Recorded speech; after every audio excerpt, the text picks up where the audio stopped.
So we're going to get started today. We're Group 1.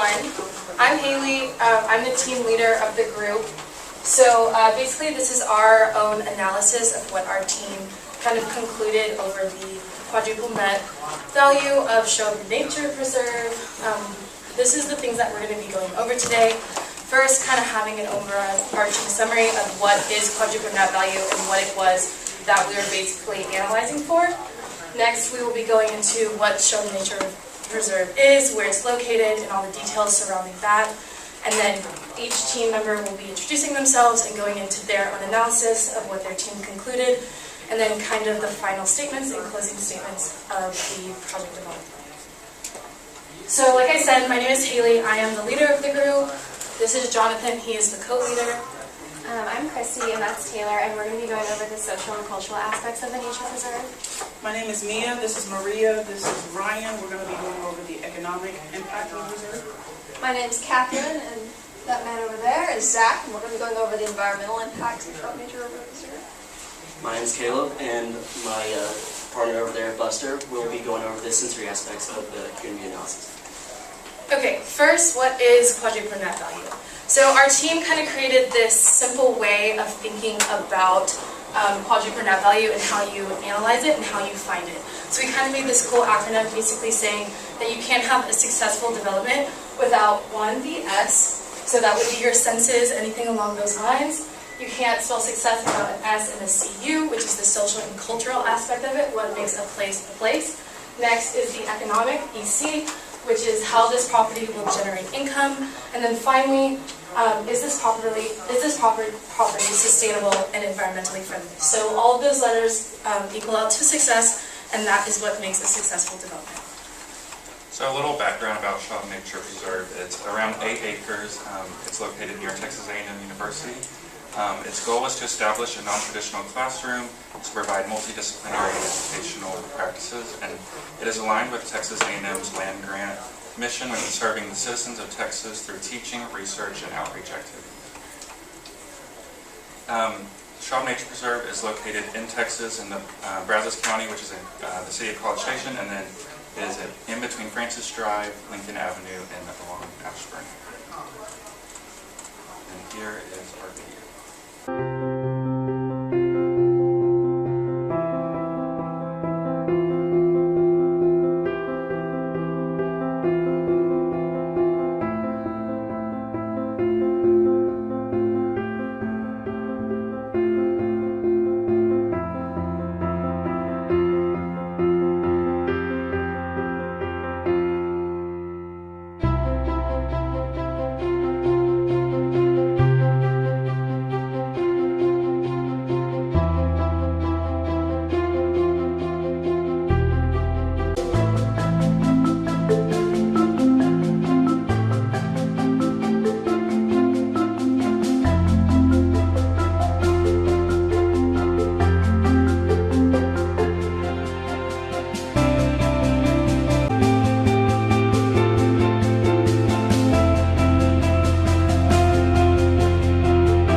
Schob Nature Preserve was designed by landscape architecture students at Texas A&M.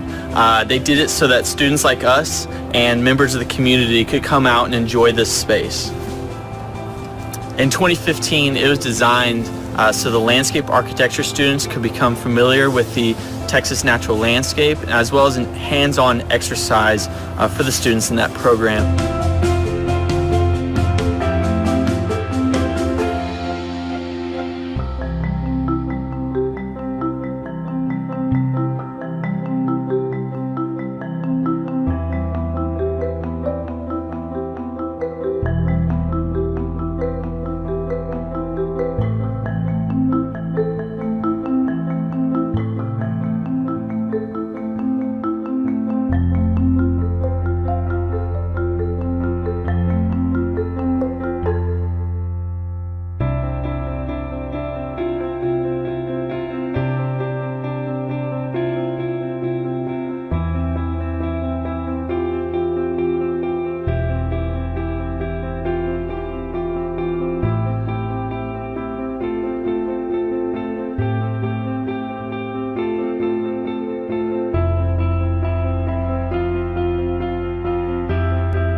actually will be going over, each team will be going over their specific analysis of their section. Okay, so again, my name is Christy and this is Taylor, and we're going to be covering the social and cultural aspects. So first, I wanted to talk about safety and security. Here's a crime map, and this is all of the reported crimes in that area over the last 180 days. So a little bit of theft, vehicle break-in, fraud, assault, and then a disturbing of peace charge. And it's all happened in the surrounding neighborhood. This is actually the park right here. So nothing within that area, so that's good. You can go to the next slide. And then I also wanted to map out the A&M bus route. So if you were on campus and you wanted to come utilize this park, if you don't have access to a car, you can easily make it down there. There is a bus stop just a couple of blocks away off of Lincoln Avenue. And it's bus route 25 Centerpole, and just, like I said, it's about a 5 or 10 minute walk away from the park. And then next we have some of the paths that lead into the park. First you're going to come and see this middle one. This is the brick path that's surrounding most of the green spaces in the park. But then there's also a dirt path for walking or cycling. A lot of people will go out there and walk their dogs. And then there is an ADA compliant entrance ramp at the entrance of the park onto the sidewalk. So we wanted to kind of highlight some of the signage within the park. It just gives visitors the opportunity to learn about the preserve more, and some of the components within the park, which are the boardwalk, the prairies, and then the rain gardens. So the closest educational facility is College Hills Elementary School. It's a little less than half a mile. Unfortunately, they're not utilizing the park, but we're hoping that someday we can activate that space for them and they can use it for like field day activities or science and nature experiments. And then Texas A&M University, located about 1.5 miles from the preserve, was donated by Dr. Schob in 2009 after his passing. He was a professor here for 26 years, beloved faculty member. Currently, it is shared jurisdiction between the departments of landscape architecture and urban planning and recreation, park, and tourism science. Their main objectives and responsibilities are to teach, research, and do outreach activities. So one of the ways they've done that is through the Schob Scholars Program. In 2013, the deans of the College of Architecture and Agriculture Life Sciences approved this program, and it's funded through the Schob Endowment. And these two departments were chosen because of their expertise and how those skills can help support the preserve. So we wanted to kind of highlight that, the mini grant program is part of the Schob Scholars Program, and we wanted to highlight that Dr. Booth actually won an award for his proposal of the Quadruple Net Value Analysis of Schob Park. Another way that the mini grant program has helped support the preserve is through, it helped fund Dr. Kim's students' project of installing native grasses to collect and clean stormwater within the preserve. Okay, thank you, Taylor. So in the next slide, we're going to talk about property values. So in this chart right here, we're comparing the appraised value in beige to the land value in maroon. And as you can see, after 2 years, land value has stayed the same from 198,000. Sorry. And then the appraised value has fluctuated over the years, creating an improvement value between 78,000 to 97,000. So Schob has zero taxable value due to it being owned by Texas A&M University because it is a public entity and they're exempt from property taxes. So right here we're going to talk about the adjacent properties near Schob Park. For this property I chose the 911 Ashburn Avenue address. And we're going to compare the taxable value of 2011 to 2018, and by comparing this, we found that there is a 22.18% increase. And with the next property value, we're going to compare a property that's within 5-minute walking distance, and that's at 7023 Lincoln Avenue. So comparing it 2018 to 2011, there is a 23.4% increase. And although these property values do have an increase, it could also be due to it being in close proximity to Texas A&M University by only being 3 minutes away. So Schob Park doesn't generate any tourism value just because it is free to use for the public. And with this chart, we couldn't find the before rates for rent and sell rates for the adjacent properties and within properties within 5 minutes. But we did find the after ones, and so the sell rates on the adjacent properties after was $320,000, while the rent rate was $1,150. And the sale rates on properties within 5 minutes, and the rent rates was $369,000 and then $1,454. So the occupancy rates stay the same before for both properties at 85%, while the occupancy rates after stayed the same at 91.6%. As for value added to Schob via design, concept, and construction, it can be measured both qualitative and quantitatively. As we know, the College of Architecture has sort of used it as a pet project for its students since its acquisition, so that adds sort of an education value to it. If you look on the next slide, the actual master concept plan was designed by Michael Murphy. And it includes specific elements, like we mentioned earlier, the rain garden and the prairie, which were designed by landscape architecture students and implemented in 2015. The improvement value for 2015 was just about $85,000, and the appraised value went from $201,000 to about a little over $283,000, which was about a 0.6% increase. Another piece worth mentioning is the Boardwalk, which actually connects these two concepts, the rain garden and the prairie, and that was designed and implemented in 2017, where the improvement value was $103,000, almost $104,000, and the appraised value increased by 3.1%. As for built construction elements, they are what you see here. They are the picnic tables, the boardwalk, like I mentioned earlier, this shed in the back, which I believe is used for storage, and then benches. And the total construction value as of right now is over $380,000. And the average yearly improvement value since 2014 has been on average of almost $92,000. All right, so I'm Ryan again. I covered the operations management value as well as real estate transactions, which you see in the next slide. But basically, the current operation is pretty minimum. It's contained mostly to just landscaping, as far as we could tell from our research. There isn't any sort of activating person that is working to actively get the site engaged. It's really just maintenance, mowing the grass, keeping the bushes trimmed, making sure the trails are cleared off. I looked through the budget, both through the Texas A&M system and through actual A&M itself, and I couldn't find any line item for it. But it's safe to assume that it's really just contained a probably operational value within the LEUP department.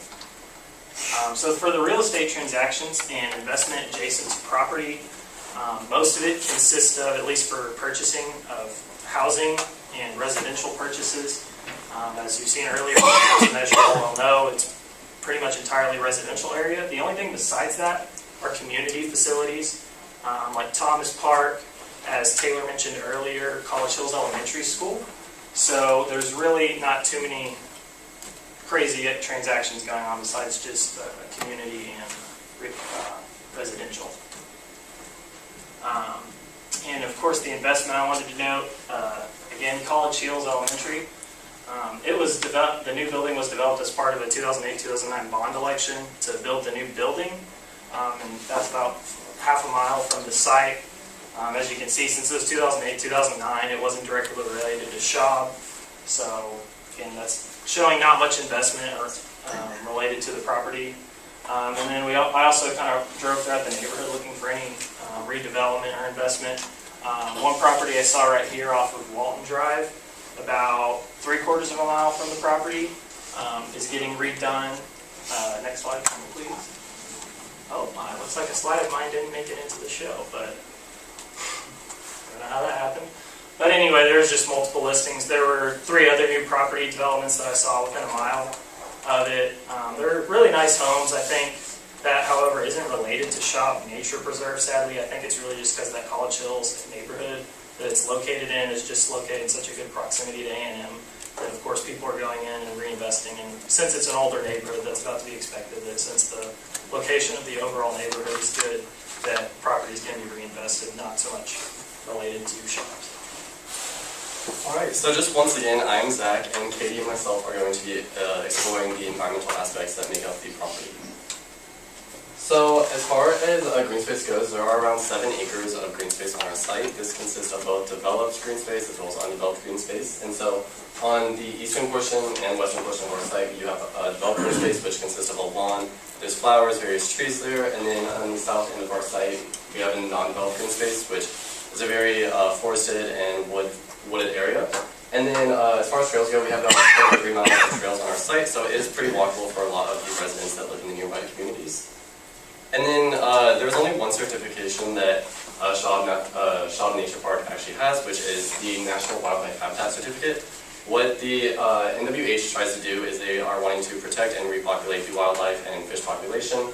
And since there are quite a lot of birds here, we are going to be focusing on the bird population here. And in order to become certified, you have to meet all 4 requirements, which is you have to be able to provide food, water, cover, and provide a place for the animals to be able to raise their young. And Schob Park meets all 4 of these requirements, so they are certified. Okay. And then with all the trees here, they absorb over 30,000 pounds of carbon dioxide every year. And then, next one. And then they produce over 60,000 pounds of oxygen into the air, so they are cleansing the air and removing some of the pollutants from the nearby community, and they're making it cleaner. And then because this is very much a green space area, there's not really any industrial or commercial activity occurring here. There are 0 emissions that are produced from this site. Alright, as for energy consumption, there is irrigation on the site. However, they do use solar sensors, which essentially measure the intensity of solar energy coming from the sun to determine the optimal time for water irrigation so that you waste less water and you save money. They also implement water management systems that are natural, such as rain gardens, rock swales, and vegetative swales, which help with permeability, which is allowing water to trickle into the soil underneath. They have about 95% permeable surfaces and 5% impermeable surfaces, such as pavers or concrete, which also leads into their environmental education system, which is utilized by Texas A&M's departments such as landscape architecture, urban planning, park design, recreation planning and management, plant and animal ecology. However, there is no utilization for educational purposes outside of A&M, so no elementary school education services or community education services. Thank you, Katie. Once again, I'm Caleb, this is Buster, and we will be going over the sensory. An important part of the community analysis is obviously the sensory, which is the vision, hearing, touch, taste, and smell. And we decided to choose 4 different elements from the park and try to discuss what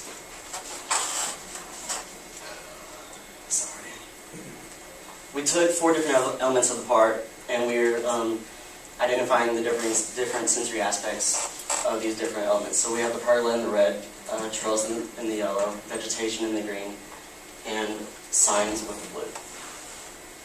And for the pergola, the visual aspects of it has nice architectural features with vegetation growing along it. It was nice whenever we went with our class to sit out there and eat Amanda's baked goods. And then auditory, it's a great place to talk with one another again, like we did while we were eating Amanda's food under the pergolas. And then somatic, it has smooth and wooden pillars and benches. It wasn't rough to the touch, and it was very enjoyable to sit on. And as for the taste, once again, eating Amanda's good food. Well, the pergola was just a nice central point to gather, and so eating underneath that pergola would have been really nice on a less cold day. Yeah, so the trails, some of the things that they offer, the visual aspect, it's going to be visual, auditory, somatic, and olfactory. And so for trails, we wanted to focus mainly on auditory because that's going to be the most obvious to us. With each step, you heard in the video, you heard crushed granite under every single step, and that's intentional that we hear that, so we recognize that sound with this place.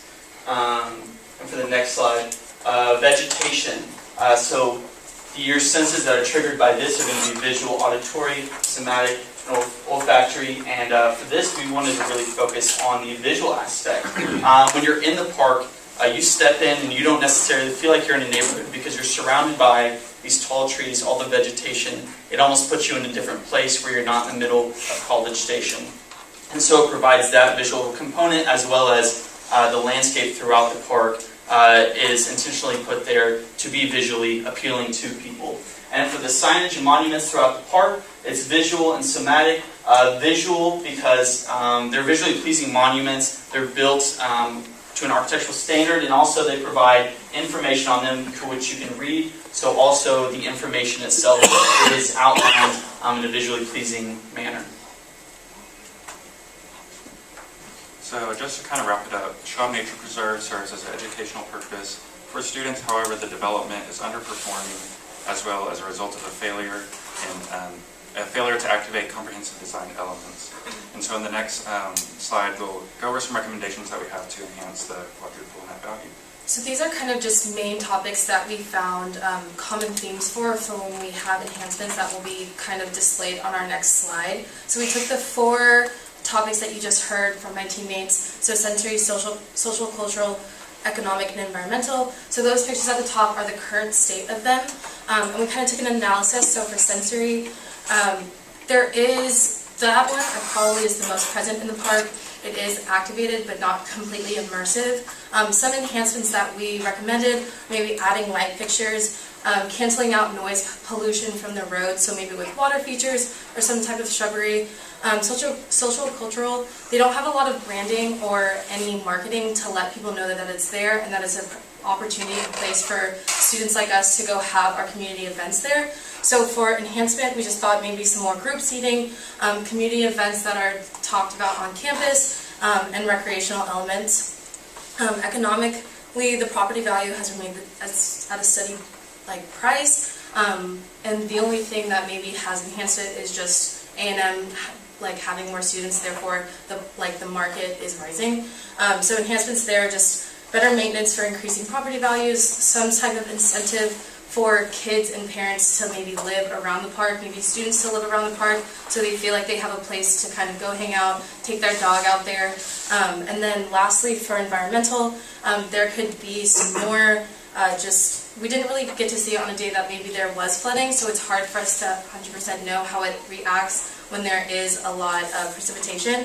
But there could be a more diverse fauna, and also an opportunity for maybe a butterfly garden, or maybe some more places for animals and birds to come. So down here are just some pictures that we have examples for. So social, cultural, maybe something like Wolf Pen, where there's more of a community aspect to it.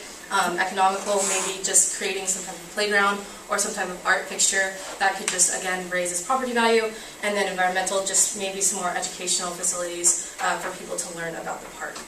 So thank you, and do you guys have any questions for us?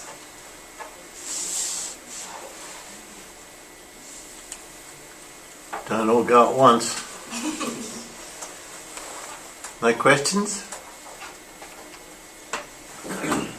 Not a one. Who's going to be brave and ask a question? Come on, hit us, guys. Yeah! So, for the camera, my name is Dakota Fernandez. I know who you are, Dakota. Yeah. Do you guys have any idea what it was before it became this nature preserve? Was it a property? Was it anything? It was Dr. Schoeb's property. So his residence is actually on the property, and he dedicated it to LUP and RTPS students. They have to meet certain criteria, like serving in the armed forces, law enforcement, fire protective services, that kind of thing, to be selected to live there. Awesome. Good question. Thank you. Anybody else? Oh boy. It's a sad state of affairs now. For the economic information that you found on the specific properties, my name is Justin Fry. Where did you find that information? Brazos County Prison District. The one thing we didn't mention in the economic was that you saw all those percentages, like there's a 20% increase in the property value around it over like 7 years. And one thing to keep in mind when looking at those numbers too is that the inflation rate from that time too. So there's actually like 11% inflation from 2011 to 2018. So keep that in mind too. Now, in some cases where we talked about pretty low percentages increase in value, you also have to take into account that that actually may be a lessening in value or maintaining a value just because of, again, inflation over the years. And on that slide I said I missed, I just put the pictures on the first line. Nothing missing, don't worry. The PowerPoint's put together. Just had a blank.